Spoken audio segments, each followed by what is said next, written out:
Assalamualaikum warahmatullahi wabarakatuh. Selamat siang Ibu Destria dan teman-teman semua.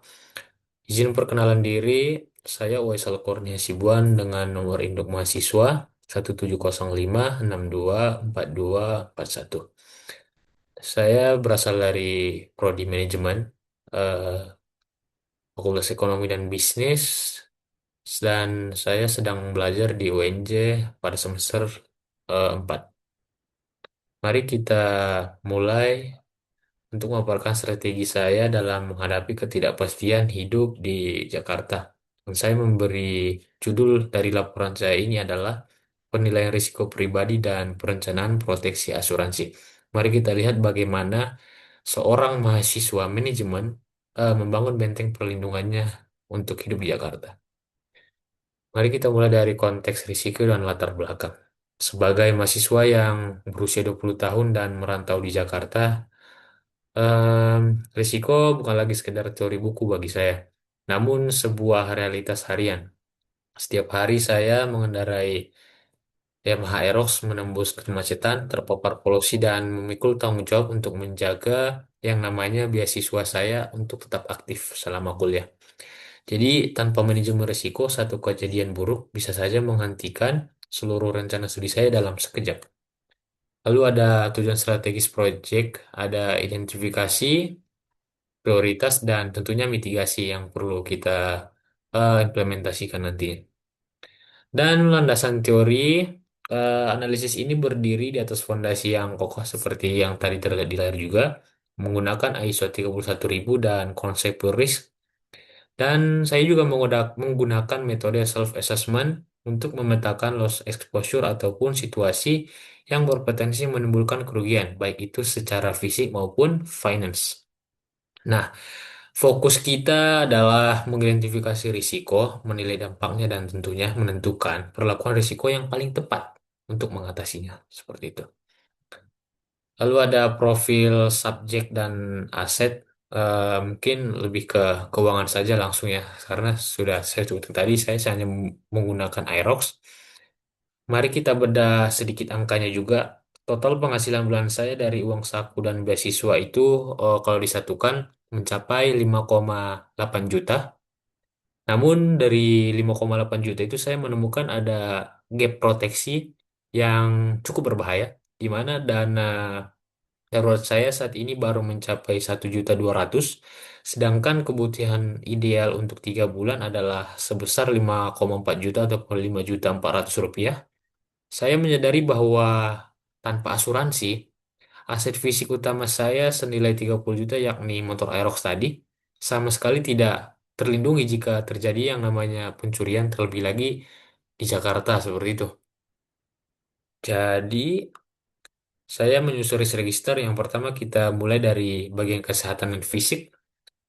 Dalam risk register saya, risiko kesehatan dan kendaraan berada pada skor 9 ataupun bisa dikategorikan dalam level sedang ya. Paparan polusi harian dan riwayat asam lambung adalah hazard fisik yang perlu kita wanti dan termasuk yang cukup nyata meskipun dampaknya tidak menghancurkan secara instan. Kalau menurut saya biaya rawat inap di Jakarta kan lumayan tinggi, bisa sampai puluhan juta rupiah per malam. Jadi tetap menjadi ancaman serius bagi stabilitas keuangan saya terlebih sebagai anak rantau dan tentunya sebagai mahasiswa seperti itu. Lalu ada bagian risk register finance dan akademik. Ini termasuk ada dua zona merah ya. Kita perhatikan zona merah dalam analisis saya yaitu dari penghasilan akademik yang memiliki skor tertinggi yaitu di angka 10 dan 12. Mengapa? Karena 65% pendapatan saya yang bergantung tadi pada beasiswa PBSB yang saya sebutkan tadi.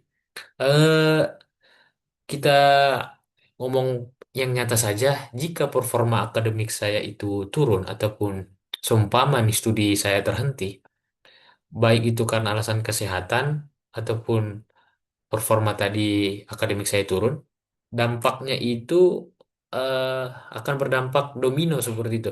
Bukan hanya kehilangan uang bulanan, tetapi potensi penghasilan seumur hidup yang mungkin nilainya bisa melebihi dari 500 juta.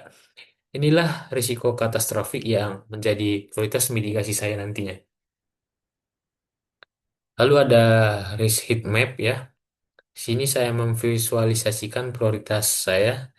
Ada risiko nomor 6 yang berada di zona tinggi yang membutuhkan penanganan segera melalui kontrol perilaku dan manajemen waktu. Sementara itu ada risiko fisik seperti kesehatan dan kecacatan. Dan ada juga kendaraan berada di zona kuning yang paling efisien jika ditangani dengan cara transfer risiko, tentunya kepada perusahaan asuransi ya. Matriks ini bisa menjadi panduan bagi saya untuk mengalokasikan sumber daya yang terbatas dengan lebih cerdas seperti itu. Lalu ada financial protection plan. Solusi yang saya tawarkan di sini adalah rencana proteksi komprehensif ya sebenarnya dengan alokasi sekitar 10,3% dari penghasilan ataupun sekitar kalau dihitung dengan angka rupiahnya itu 600.000 per bulan. Yang dimana ada asuransi kendaraan TLO Adira, Aksa Mandiri, SmartMed, dan ada juga Jasindo, Personal Accident, dan ada juga dana darurat yang cukup penting. Lalu ada implementasinya yang sebenarnya saya lakukan bertahap karena eh, saya tidak ingin melakukan ini secara langsung karena kembali lagi saya seorang perantau dan sebagai mahasiswa seperti itu. Jadi saya tidak melakukan ini sekaligus, jadi implementasinya saya bagi tiga. Yang pertama, fokus saya adalah pada aset yang paling rentan, yaitu asuransi motor dan dana darurat tadi. Lalu ada fase kedua, yang mana saya ingin melengkapi dan penambahan di bagian kesehatan. Lalu ada fase ketiga di bagian menyempurnakan seperti asuransi kecelakaan diri. Jadi, strategi ini memastikan saya terproteksi secara bertahap tanpa mengganggu arus kas ataupun untuk kebutuhan akademik saya sehari-hari tentunya. Lalu ada di sini refleksi dan pembelajaran ya. Jadi, saya membuat refleksi bawah dan saya mendapatkan refleksi juga sebenarnya bukan yang saya buat-buat ya. Jadi, saya menuliskan di sini proyek ini mengubah perspektif saya di mana asuransi itu bukan kemewahan orang mapan, tapi jaring pengaman bagi mereka yang finansialnya masih terbatas. Jadi sebenarnya saya sebelumnya sempat berpikir bahwa asuransi itu buat orang yang memiliki uang berlebih seperti itu. Ternyata itu sebagai jaring pengaman bahwa kapan kita jatuh, ada jaring pengaman yang menahan kita supaya tidak jatuh ke dasar jurang seperti itu. Dengan kesimpulan saya mengambil bahwa manajemen risiko adalah fondasi yang memungkinkan seluruh bangunan rencana pendidikan. Tentunya sebagai mahasiswa saya pasti sadar ya, rencana pendidikan itu sangat penting. Dan tentunya masa depan dapat berdiri kokoh tanpa takut runtuh akibat satu peristiwa yang tak terduga. Jadi, asuransi itu penting teman-teman.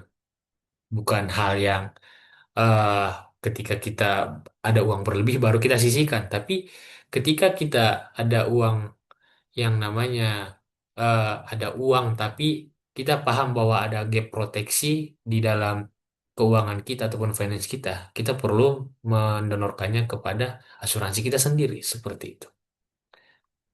Mungkin hanya sekian yang dapat saya sampaikan, kurang dan lebihnya saya mohon maaf. Wabillahi taufiq wal hidayah. Wassalamualaikum warahmatullahi wabarakatuh.